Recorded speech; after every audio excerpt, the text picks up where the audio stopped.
Sahabat Ruang Diri, sahabat saya yang berada di sini adalah Ibu Indra Sari. Apa kabar Bu Indra? Kabar baik, Pak. Ibu Indra ini adalah penggiat pendidikan. Jadi kalau kita lihat bahwa bangsa Indonesia ini sebetulnya bisa dibangun dan harus dibangun dari mulai pendidikannya. Begitu Bu Indra ya. Betul. Nah, mungkin ada sedikit carut-marut dunia pendidikan di Indonesia, tetapi kita tidak boleh patah semangat. Bu Indra ini menjadi salah satu penginspirasi dalam dunia pendidikan, karena dulu saya kenal pertama kali dengan Bu Indra yaitu ya lewat dunia pendidikan. Bahkan kemudian saya harus rela untuk menuju ke sekolahan Bu Indra saat itu untuk belajar melihat suasana dan pola pendidikan di sekolah Bu Indra saat itu. Benar.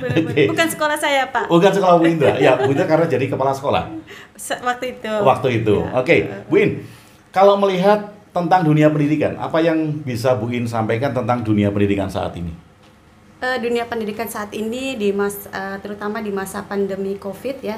Di sini saya melihat bahwa guru-guru dan orang tua itu harus bahu-membahu untuk bisa survive dalam keadaan seperti ini, karena pada masa ini kita dipaksa untuk tetap berada di rumah, tapi pendidikan tetap bisa berjalan gitu Pak. Jadi perlu guru-guru itu perlu meningkatkan profesionalismenya, keterampilannya agar bisa dapat tetap mengajar walaupun dengan kondisi yang darurat ini. Tapi tetap diperlukan kesepakatan atau mungkin koordinasi antara guru dan orang tua. Itu wajib Pak. Wajib. Itu wajib karena pendidikan itu hanya bisa tercapai tujuannya apabila ada sinergitas antara orang tua dan guru itu Pak. Nah, kalau saya dengar banyak teman-teman saya tuh yang protes gitu kan, sebagai orang tua protes gitu. Protes itu mungkin karena gurunya kurang berkomunikasi dengan orang tua. Nah, orang tua sendiri mungkin tidak memahami program dari sekolah gitu kan. Kemudian orang tua protes. Nah, kira-kira Bu In, apa yang mau disampaikan kepada orang-orang tua yang suka protes ini? Aduh, sangat dilema ya Pak ya, karena sebenarnya saya juga orang tua yang punya anak juga bersekolah di masa pandemi ini. Sebenarnya tadi ya kembali butuh komunikasi personal antara orang tua dengan guru ya. Dalam ini kan kita ditantang di zaman seperti ini, kita ditantang untuk memanfaatkan teknologi telekomunikasi Pak. Jadi dengan walaupun tidak bisa hadir ke sekolah, tapi antara orang tua dan guru itu masih bisa berhubungan, berkomunikasi untuk kemajuan pendidikan anaknya lewat media, lewat sarana WhatsApp bisa, atau telepon langsung juga bisa. Inilah orang tua dan guru saling bersinergi bagaimana mencari solusi untuk menyelesaikan masalah ini gitu. Jadi jangan satu guru menyalahkan orang tua menyalahkan guru. Tapi ketika kita sama-sama mempunyai visi yang sama untuk memajukan pendidikan anak kita, itu pasti dengan dengan pendekatan yang sangat penuh cinta kasih antara orang tua kepada anaknya, antara guru kepada anaknya, dan kita saling bahu-membahu nih orang tua dan guru untuk kemajuan anaknya. Ini akan lebih baik daripada kita saling menyalahkan satu sama lain. Guru menyalahkan orang tua menyalahkan guru. Jadi posisikan bahwa kita adalah anak orang tua yang akan membimbing anak kita gitu loh. Memberikan pelayanan yang terbaik kepada anak kita itu. Nah, kalau orang tua marah-marah nih Bu In, ya, mungkin karena dia juga tidak ada langkah-langkah untuk bertanya ya kepada gurunya. Betul. Atau mungkin kebanyakan orang tua ini menyerahkan, kalau sudah di sekolahan ya itu urusan guru gitu ya. Iya, hampir kebanyakan, tapi saya tidak juga mengatakan bahwa ada orang tua yang memang hanya menyerahkan. Ada sebagian memang orang tua yang mempunyai pemikiran bahwa ketika saya sudah memberikan bayaran, ketika saya sudah berkontribusi dalam biaya kepada pendidikan, saya akan menyerahkan sepenuhnya pendidikan kepada anak. Ada sebagian besar. Tapi pada saat ini terutama di masa pandemi juga ada kok orang tua yang memang masih punya kepedulian bahwa memang pendidikan itu harus diusung bersama-sama gitu loh. Mungkin komunikasinya itu agak terputus ketika memang ada beberapa orang tua memang yang tidak punya sarana, atau orang tua yang merasa tadi seperti Bapak bilang gitu loh.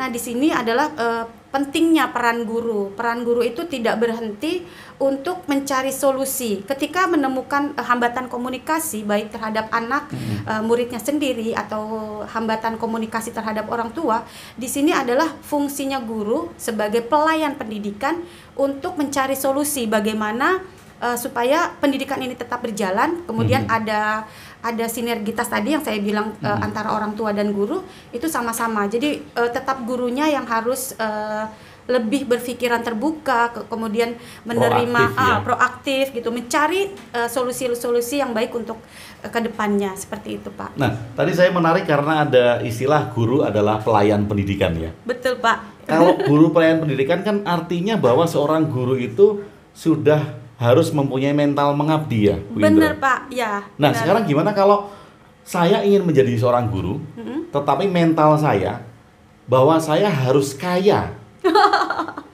Ini kebalik-balik kan Bu Indra? Kebalik-balik kan, karena kalau pengabdian ini tentu saja tulus. Betul. Tidak berpikir banyak hal ya, terutama materi karena dia harus mengabdi di sana. Betul. Tetapi mungkin sekarang ini banyak sekali era anak milenial yang guru itu dijadikan profesi untuk mencari uang. Kalau pandangan Bu Indra bagaimana?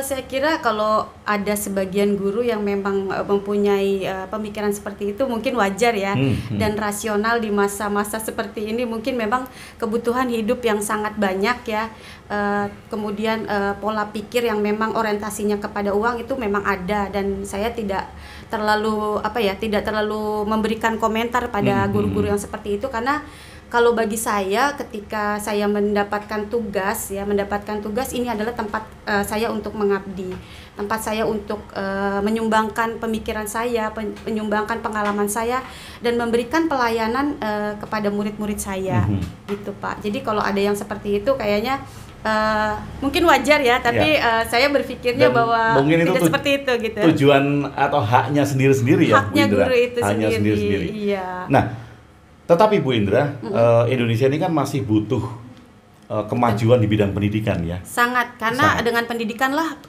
dunia akan bisa berubah. Dengan pendidikanlah sebuah negara akan bisa maju ke depannya. Nah, ada kelompok masyarakat atau anak-anak yang tidak mampu, Bu In. Kan banyak ya. Banyak. Mereka tidak bisa bersekolah formal, tidak bisa membayar. Nah, langkah konkret yang Bu Indra lakukan untuk masyarakat yang punya taraf hidup seperti itu, orang tuanya? Langkah konkret sih hanya peran serta kecil ya Pak ya. Misalnya saya di rumah membuat sebuah wadah buat anak-anak itu untuk datang ke rumah ya. Bukan hanya semata-mata belajar tentang pengetahuan yang berhubungan dengan pendidikan di sekolah, tapi mereka juga saya ajak untuk mengalami kebermaknaan belajar dengan yang asik-asik gitu, yang fun-fun. Mereka saya ajak ngebolang untuk merasakan bagaimana asiknya di sawah. Merasakan asiknya ketika melihat padang ilalang, merasakan asiknya berada di pinggir danau sambil melukis seperti itu. Atau saya mengajak mereka naik sepeda, kemudian sampai tempat tujuan di situ kita hanya membuat boneka yang kemudian saling bercerita, mengekspresikan diri, itu yang biasanya saya lakukan. Jadi pendidikan itu bukan hanya berada di sekolah formal saja memberikan pendidikan, tapi juga pendidikan itu bisa terjadi di luar sekolah. Bahkan ketika berada di luar sekolah itu banyak pengalaman kebermaknaan belajar itu yang bisa dialami muridnya, yang nanti bisa dipergunakan untuk di masa yang akan datang di kehidupannya gitu. Dan mereka tidak dipungut biaya? Tidak ada biaya. Tidak dipungut biaya.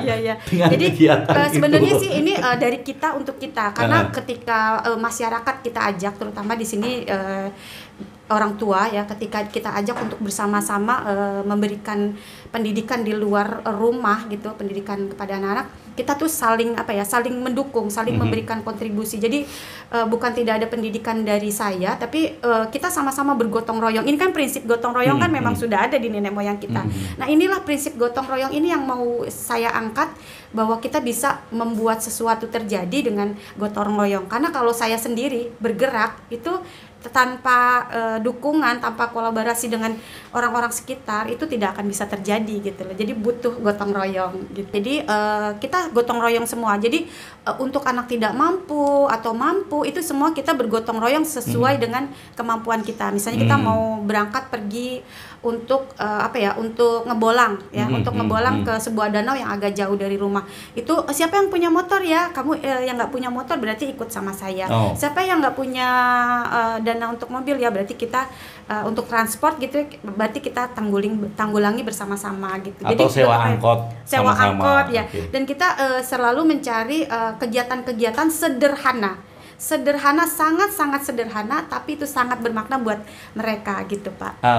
Bu In, namanya adalah Sekolah Ilalang atau Anak Ilalang? Rumah Ilalang. Rumah Ilalang.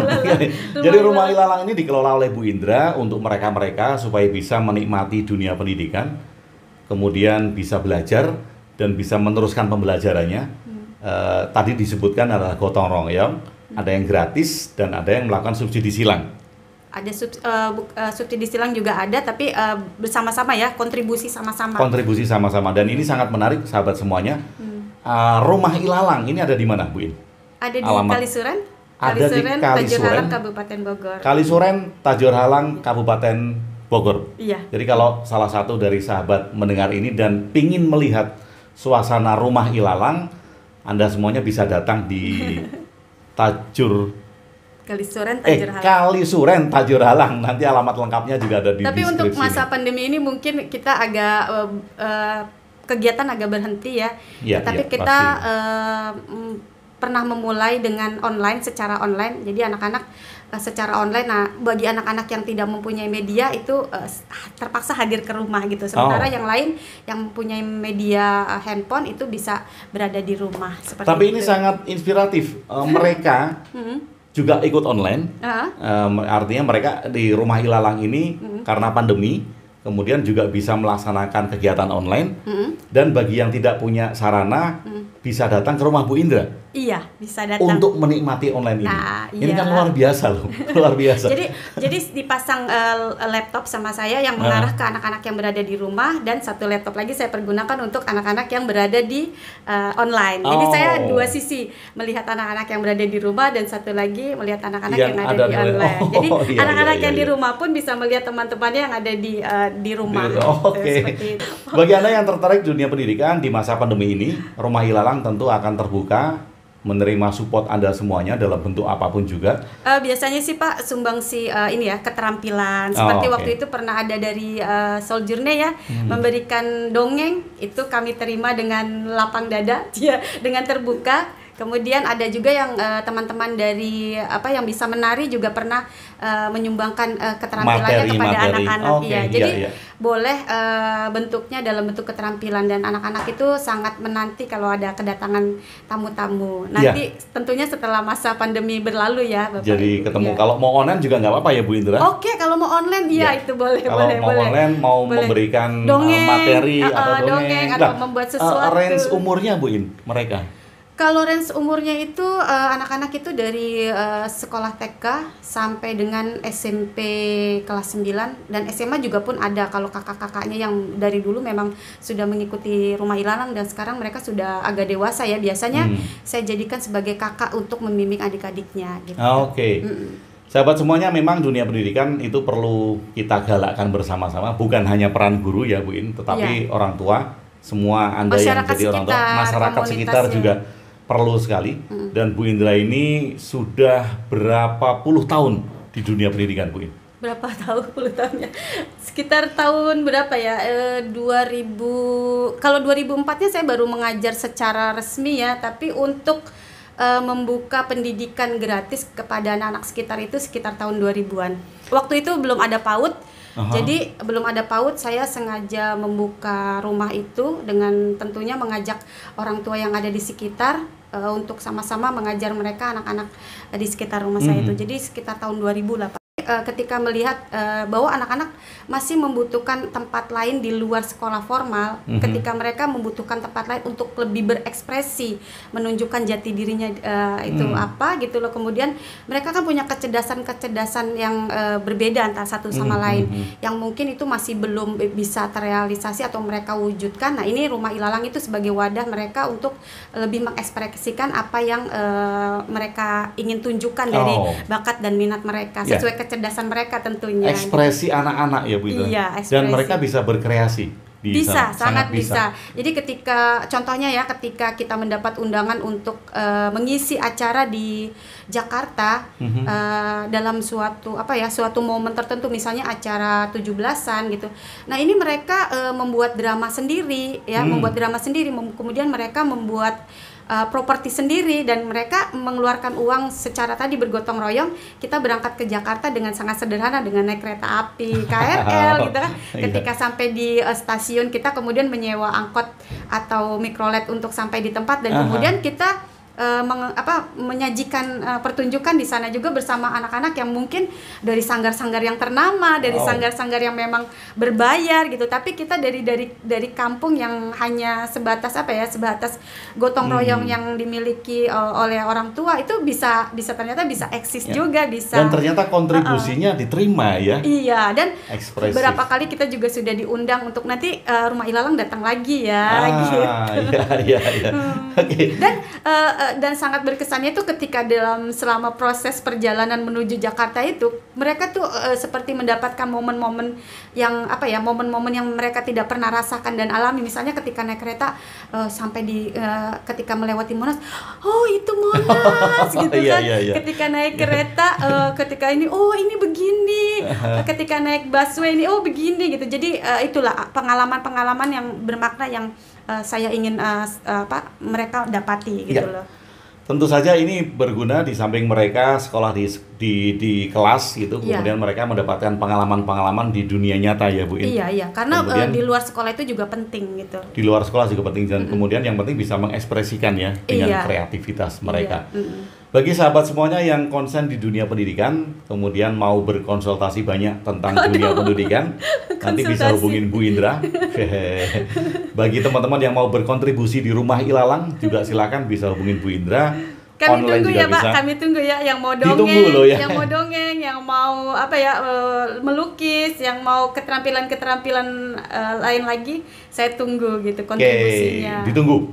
Jadi mari di masa-masa seperti ini kita jangan berwacana saja. Betul. Yuk kita lakukan hal-hal nyata yang bisa kita lakukan. Walaupun belum bisa tatap muka, belum bisa offline, tentu saja kita bisa melakukan online. Dan mari semarakkan dunia pendidikan di Indonesia. Begitu ya Bu Indra? Betul. Nanti silakan hubungi Bu Indra seputar dunia pendidikan, konsultasi dunia pendidikan. Anda mau dirikan sekolah, mau ajak Bu Indra jadi kepala sekolah juga boleh.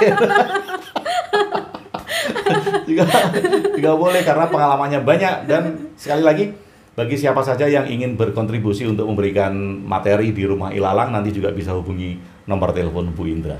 Oke. Kita ucapkan terima kasih banyak. Semoga dunia pendidikan tetap maju dan selalu akan maju. Semoga ini semua menginspirasi sahabat semuanya. Terima kasih Pak. Saya Indra Sari, bergerak di bidang pendidikan.